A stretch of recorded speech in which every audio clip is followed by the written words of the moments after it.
Eu sou Mário Persona e essas são as respostas que eu dei aos que me perguntaram sobre a Bíblia. E ele fala uma coisa aqui que é muito interessante. No versículo 2, as mulheres idosas como a mães, né, admoestar, não repreendas as mulheres idosas, admoesta-as como a mães, as moças como a irmãs. Mas não para aí. Ele acrescenta aqui uma frase, com toda a pureza. Por que isso? Porque Timóteo era um jovem. Então Timóteo, ele podia cair em tentação. Na hora de admoestar uma jovem, por exemplo, que talvez estivesse vivendo de uma maneira meio espalhafatosa, ou de uma maneira meio sexy, ou querendo, ou se fazendo mundana, né, na frente de todos, ele podia cair também em pecado, ele podia acabar sendo atraído por ela e ter pensamentos impuros. Por isso que ele fala, e as moças como irmãs com toda a pureza. Lembre-se lá do que Paulo fala a Tito, no capítulo 2 de Tito, que diz o seguinte: tu, porém, fala o que convém à sã doutrina. Os velhos que sejam sóbrios, graves, prudentes, sãos na fé, no amor e na paciência. As mulheres idosas, semelhantemente, que sejam sérias no seu viver, como convém às santas, não caluniadoras, não dadas a muito vinho, mestras no bem, para que ensinem as mulheres novas a serem prudentes, a amarem seus maridos, a amarem seus filhos, a serem moderadas, castas, boas donas de casa, sujeitas a seus maridos, a fim de que a palavra de Deus não seja blasfemada. E depois ele segue, exorta semelhantemente os jovens, né, que sejam moderados, depois ele vai falar mais à frente dos servos, né? Mas o interessante aqui é que Paulo não diz para Tito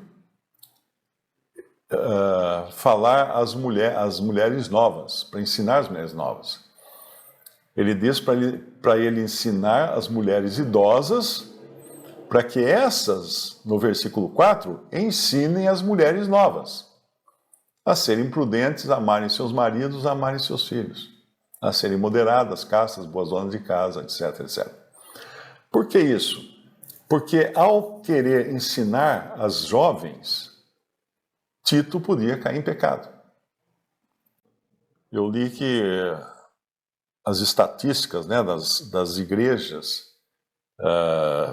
protestantes nos Estados Unidos mostram que grande parte dos pastores que caíram em pecado, em adultério, tiveram um caso com mulheres da própria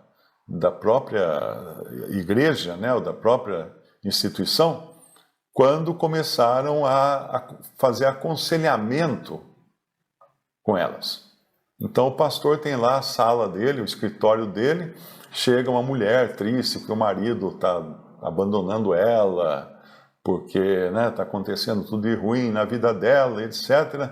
Aí o pastor leva ela para a salinha lá para fazer um aconselhamento e aí pinta um clima e aí vai embora. Então, muitos casos de adultério de pastores, de líderes dessas instituições, é justamente o aconselhamento de mulheres com problemas que elas estão fragilizadas, estão agarrando em qualquer tábua de salvação. Por isso que quando um irmão tem que admoestar uma irmã, é muito importante que ele faça isso junto com a esposa, não sozinho com essa irmã. Não, que ele faça isso junto com a esposa, que seja um trabalho conjunto, porque existe o perigo. Nós temos que entender sempre o seguinte: nós fomos salvos, a nossa salvação, a nossa alma e o nosso espírito estão salvos, mas o nosso corpo de carne não. E o corpo de carne continua tendo suas paixões naturais, os seus desejos, os seus apetites. É a mesma coisa, não muda nada. O corpo do crente não é mais santo que um corpo de um incrédulo. Não, de jeito nenhum. Ele é sujeito a todos os pecados que o incrédulo comete. Por isso que existem tantos alertas nas epístolas acerca de vigiarmos para não cairmos em tentação. O Senhor deixou claro que a carne é fraca, não tem jeito. O nosso corpo ainda não foi salvo. Nossa alma foi salva, o nosso corpo não. Só será salvo na ressurreição, ou no arrebatamento, quando formos transformados. Visite o canal Respondidas no YouTube. Também respondi.com.br e 3minutos.net. Baixe os livros e o aplicativo.